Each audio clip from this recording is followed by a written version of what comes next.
update po muna kami, Ma'am Cathy. So far po, sa pakikipag-ugnayan natin sa mga kapwa po natin magsasaka, kamusta na po yung sitwasyon lalo na on the part po ng mga nagtatanim po ng palay at yung mga nagbebenta po nitong mga bigas dito po sa Pilipinas? Actually, Bombo Jane, ay masasabi natin na sa ngayon dahil sa iilan pa lang yung nag-aani, nabibilang pa lang sa daliri yung mga nag-aani sa ating mga magsasaka ay medyo mataas ang presyo ng palay, umaabot ng ayon sa latest na narinig natin o nakausap natin from Isabela ay 26 pesos per kilo yung freshly harvested. Tapos hindi bababa sa 30 yung dry. So ganun ganun naglalaro ang presyo ng palay, no? At kagad yan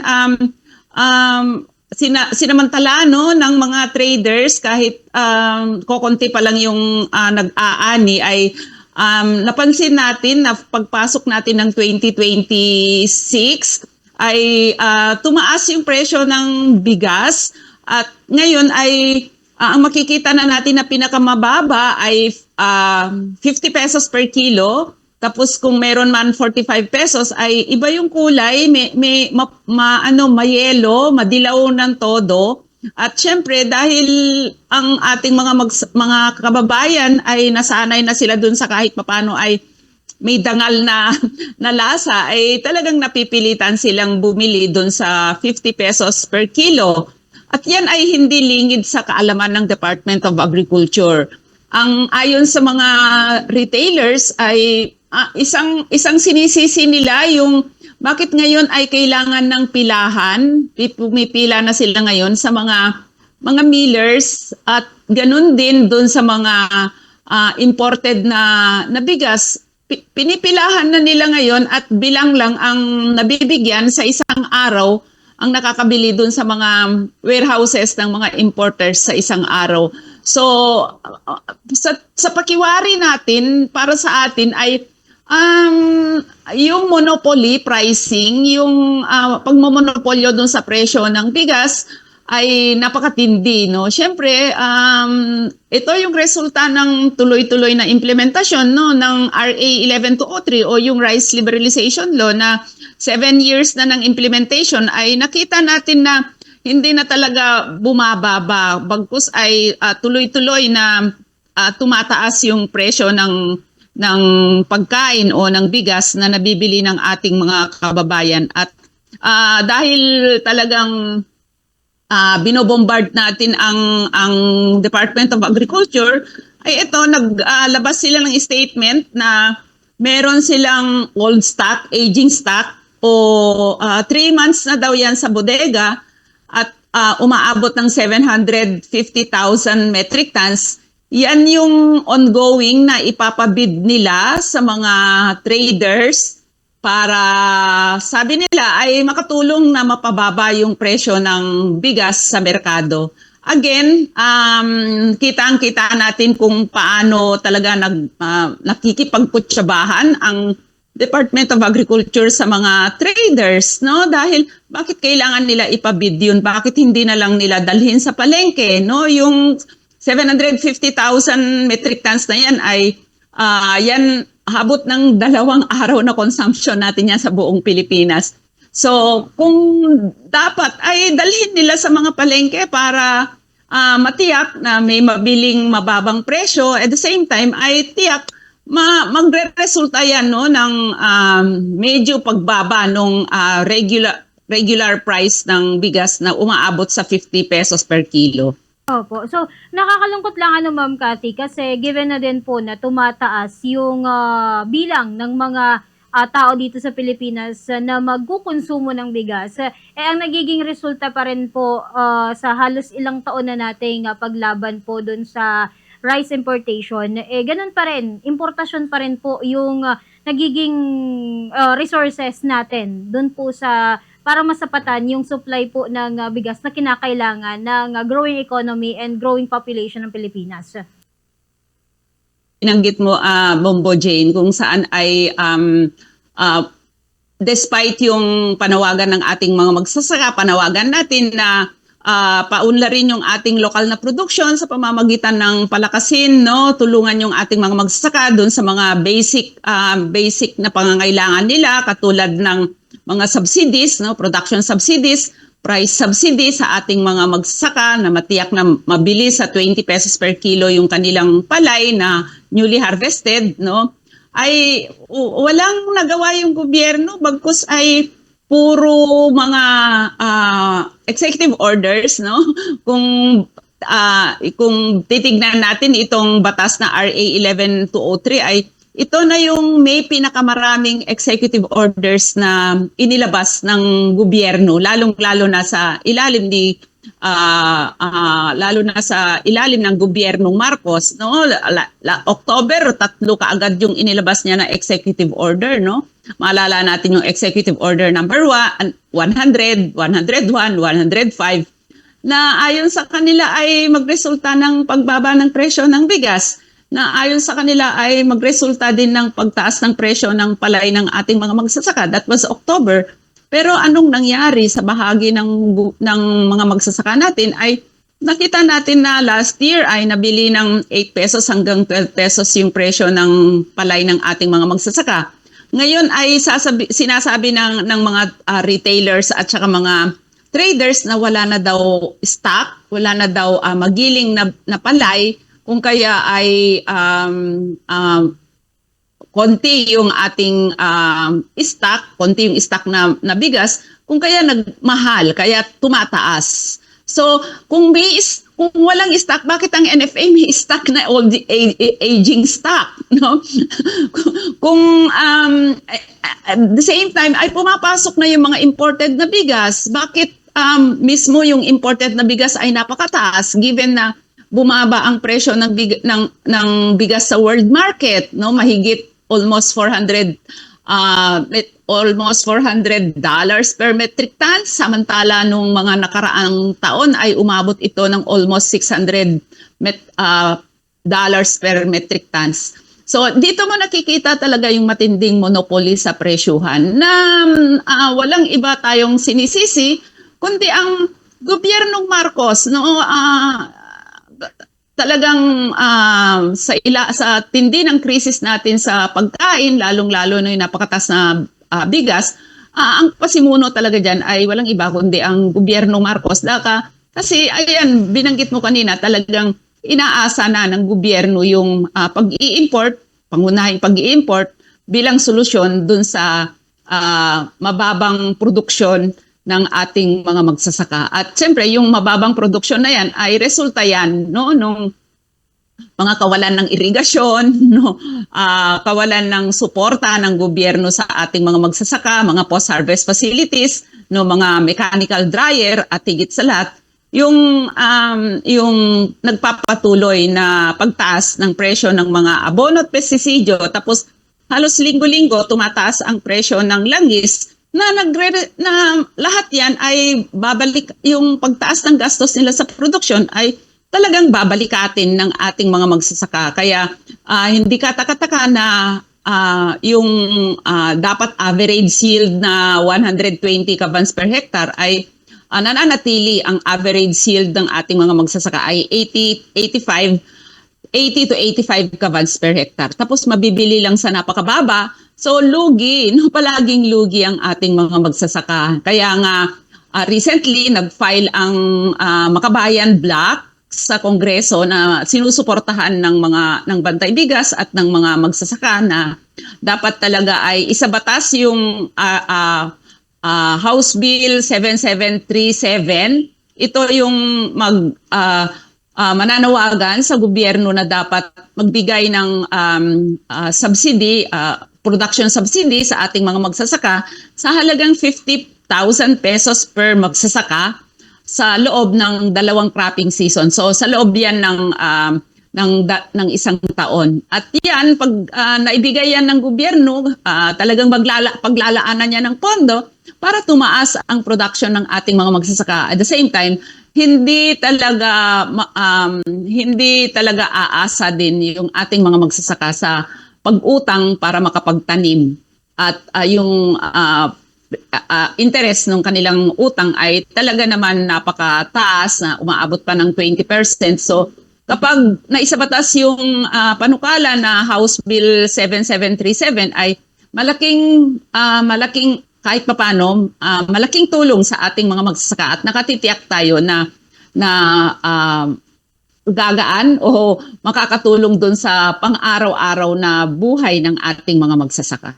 Opo. So, napakalaking epekto po sa ating mga farmers sa itong ganito pong mga batas na pinapatupad dito po sa ating bansa. And in connection dyan, Ma'am Cathy, napakalaking epekto din po sa bawat sektor ng ating bansa. Yung namumuno, syempre, yun na nga po, sabi mo nga po, sa administrasyong Marcos, malaki po yung naging epekto po nito sa kabuhayan ng ating mga kababayan. And same as, ano po bang masasabi natin, Ma'am Cathy, kasi mali tayo sa sitwasyon po ng mga farmers. Dito po tayo sa reaction po ng ating grupo, ng mga kababaihan and ng mga farmers, dun po sa pag-announce ni Vice President Sara Duterte ng kanyang presidential race, yung pagtakbo niya po as president ngayong 2028. And given na yun na nga po, isa din ito sa mga kinukundina po natin na yung mga ginawa ni Vice President during her term ngayon po sa kanyang panunungkulan as Vice President. Sa inyo po, anong masasabi ninyo, Ma'am Cathy, regarding to this announcement? Oo, kaaga-aga pa eleksyon na yung pinag-uusapan, no?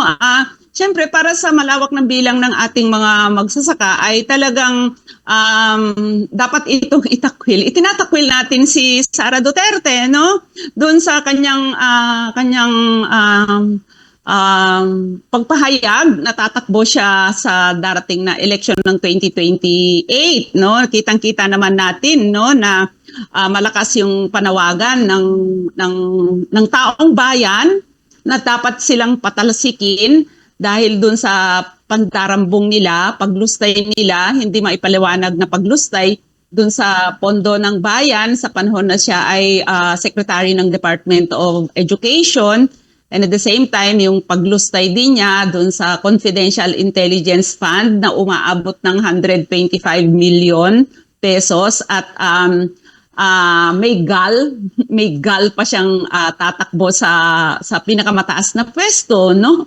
Dito din natin nakikita yung pagiging bangkarote nung ating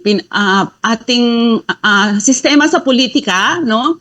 Na kahit yung may malaking kasalanan sa taong bayan, kahit yung sinusuka na ng taong bayan yung kanilang serbisyo dahil nakita naman natin na wala naman siyang nagawa, no, na positibo sa panahon na siya ay vice presidente at ganun din sa panahon na siya ay secretary ng Department of Education. Ngayon ay may ano pa siya, no? Meron pa siyang mukha na magpahayag na siya ay tatakbo sa darating na eleksyon, no? Kahirap talagang sikmurain yung mga ginawa nilang paglustay sa kaban ng bayan. Kaya para sa amin ay isa itong desperadong hakbang para una siguro ay ano na niya yung tinitignan niya kung paano tinatanggap ng taong bayan yung kanyang pahayag. Pangalawa ay upang isalba niya yung kanyang pamilya, lalong-lalo na yung kanilang tatay na nahaharap, no, doon sa kaso sa krimen na ginawa niya sa panahon na siya ay presidente, yung drug war, no, at sa February 23 ay haharap siya sa hukuman ng International Criminal Court. So, lahat yan ay gustong ilihis ng pahayag ni VP Sara dun sa kanyang pagtakbo sa darating na eleksyon. Pero sa atin ay nananatili yung panawagan natin na hindi lang siya simpleng at tatlo na yung impeachment complaint na isinampa para sa kanya, no.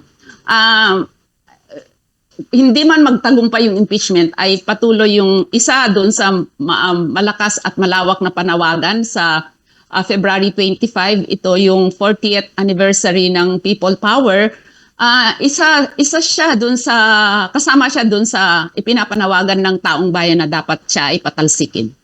Kumbaga, dito papasok na ulit, Ma'am Cathy, yung panawagan ng ating grupo at ng mga kapwa po natin na kinukondena yung ilan sa mga katiwalian sa ating gobyerno. Yung word po na sabi nga po, never again, na hindi na ulit magpapaloko po yung mga kababayan natin doon po sa mga pangako na hindi naman po nagagawa, ano? Totoo yan, Bombo Jane. Yung talagang patong-patong na yung kasalanan nila sa mamamayan, no? Daan-daang milyon yung kanilang nilustay, tapos questionable yung mga paggamit ng confidential fund. Kaya itong pagtakbo niya ay para talagang desperadong hakbang para muling para muling linisin o muling ipakita, no, sa mamamayan na wala siyang ginawang kasalanan. At bahagi din ito dun sa maliban sa bulok na sistema ng ating politika ay syempre yung political dynasties, no. Nakita natin na yung lahat sila, ilan bang Duterte sa Kongreso? 3, no? Lahat sila may posisyon, no? Kaya talagang kasabay nung ating panawagan na patalsikin ang dalawang pinakamataas na pinuno sa ating bansa ay syempre yung panawagan natin ng pagbubuo ng Transition Council, no? Transition Council kung saan ay ito ay lalahukan ito ng mga iba't ibang representante mula sa iba't ibang sektor ng ating lipunan, mga makabayang pari, makabayang abogado at syempre yung malalaking sektor ng ating lipunan para ayusin, no, para ayusin yung magkakaroon ng electoral reforms at ayusin, no, magbuo o magtalaga, no, ng tiyakin na yung batas, no, tiyakin natin na may sa batas yung anti-political dynasties, no, na talagang magtatakwil doon sa pamumuno, no, yung mga magkakapatid, pamilya na pagpapatakbo sa ating bansa. Anong masasabi po natin, Ma'am Cathy, regarding po doon sa di ba yung naging pahayag po ni Vice President kahapon sa kanyang pag-announce na magtatakbo po siya as a president, inaalay po daw niya ito para sa ating mga kababayan. Kumbaga, sinasakripisyo po niya yung kanyang future para po doon sa announcement ng pagtakbo as presidente. So, anong masasabi po natin dito, Ma'am Cathy? Bombojin, actually titingnan natin parang maamo siyang tupa, no, doon sa kanyang pahayag, pero talagang testing the water. Gusto niya muling makuha yung simpatya ng taong bayan, no, para doon sa kanilang para sa hinaharap niyang mga impeachment, no, para doon sa alam niya na malawak yung panawagan ng mamamayan na siya ay patalsikin. At syempre, kailangan maging critical na tayo sa panahon ngayon, no? Naranasan natin yung kung paano pinatakbo ng kanyang tatay yung ating bansa, no, na patayan dito, patayan doon, talagang ginawa niyang malawak na kulungan yung ating mga komunidad. Ginawa niyang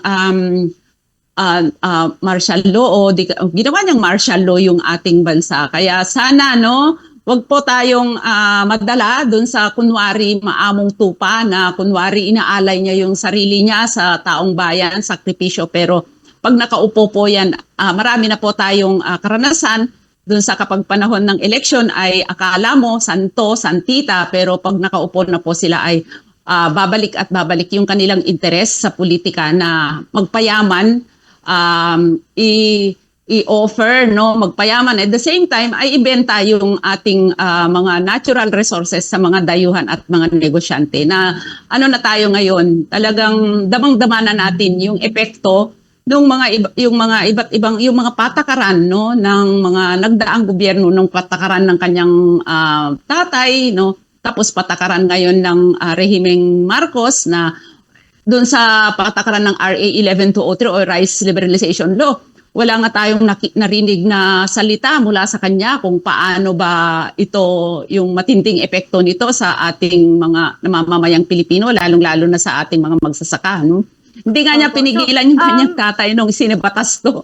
Kaya wag na po tayong magpadala na naman sa mga salita, no, na kunwari ay maamo, pero pag nandyan na sila sa pwesto ay babalik at babalik yung totoo nilang interes sa pagpapatakbo sa ating bansa na talagang interest, pangunahing self-interest, family interest, ginawang negosyo yung politika sa pamamagitan ng pagtakbo ng buong pamilya sa sa sa iba't ibang posisyon na wala naman tayong napala, wala naman silang nagawang batas na para sa kapakinabangan ng malawak na bilang ng mamamayang Pilipino.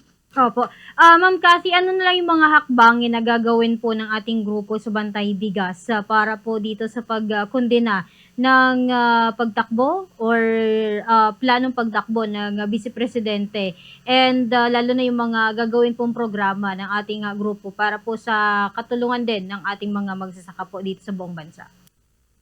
Oo, thank you, Jane. Actually, Jane, tuloy-tuloy ang aming pag-expose dun sa katiwalian ng gobyernong nakaupo ngayon, no, kasama si Sara Duterte doon at talagang community discussions at direct experience ang naibabahagi nila, no, doon sa karanasan nila sa ilalim ng kanyang tatay, sa karanasan nila sa panahon ngayon ng pamumuno ni President Marcos. Yung talagang pinakagalit ay yung pandarambong, no, yung corruption, yung napakalaking corruption sa ating sa pondo ng bayan, kung saan mula yun sa buwis ng mamamayan, tapos ginasto ng iilan, pinagkitaan, at ngayon ay wala pa rin napapanagot, wala pa rin talagang nakukulong na totoong siya yung pinuno dun sa corruption, no? So doon talaga sila galit na galit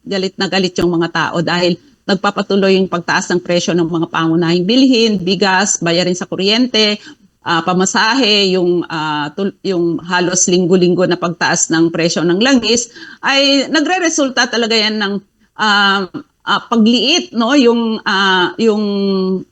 kanilang budget para sa pang-araw-araw nilang pangangailangan, lalong-lalo na sa pagkain. Kaya tuloy-tuloy yung consciousness raising among our communities, among our members, at tuloy-tuloy din yung lobbying sa mga kongreso at saka sa mga senado para dun sa mga panukala na sa kasaysayan o sa karanasan ay itong mga panukala natin dahil sa galing mismo sa mga magsasaka na silang biktima nitong mga programa ng gobyerno, programa at mga polisiya, ay ito yung sasagot, no, doon sa napakatinding kahirapan at kagutuman na nangyayari nararanasan ng malawak na bilang ng mamamayang Pilipino, lalong-lalo na ng mga magsasaka. So sa darating na February 25 ay talagang lalahok kami at magmo-mobilize kami ng mga nanay na mga magsasaka para ipakita, no, ilahok yung aming lakas doon sa malawak at malakas na panawagan ng buong mamamayang Pilipino na dapat lahat ng sangkot ay managot, dapat patalsikin na ang dalawang pangunahing namumuno sa ating bansa dahil sila yung sila yung dito sa krisis natin, sila yung pinuno, no? Pangunahing pinuno dito sa krisis na nararanasan ng ating ng mga magsasaka, ng mga kababaihang magsasaka at ng buong mamamayang Pilipino. Alright, so sige po, with that po Ma'am Cathy, maraming salamat and makiki-update na lang po ulit kami sa gagawin po ninyong hakbangin ngayon pong darating na EDSA People Power commemoration para po malaman din po natin mga kababayan yung mga patuloy pa pong ipinaglalaban ng ating mga grupo at bawat sektor po dito sa ating bansa. Maraming salamat po Ma'am Cathy, ingat po kayo. Maraming salamat din, Bombo Jane. At nananawagan tayo sa mga kababayan natin sa Bicol na sana ay maging bahagi dun sa actions na gagawin sa February 25. Kasabay niyan ay itulak natin yung gobyerno na wag na niyang ipabid yung 750,000 metric tons, kundi dalhin na niya ito sa palengke para naman makabili tayo ng alternatibong presyo ng bigas na dapat ay abot kaya. Okay po. Sige po, with that Maraming po, Ma'am Cassie, salamat. maraming salamat po.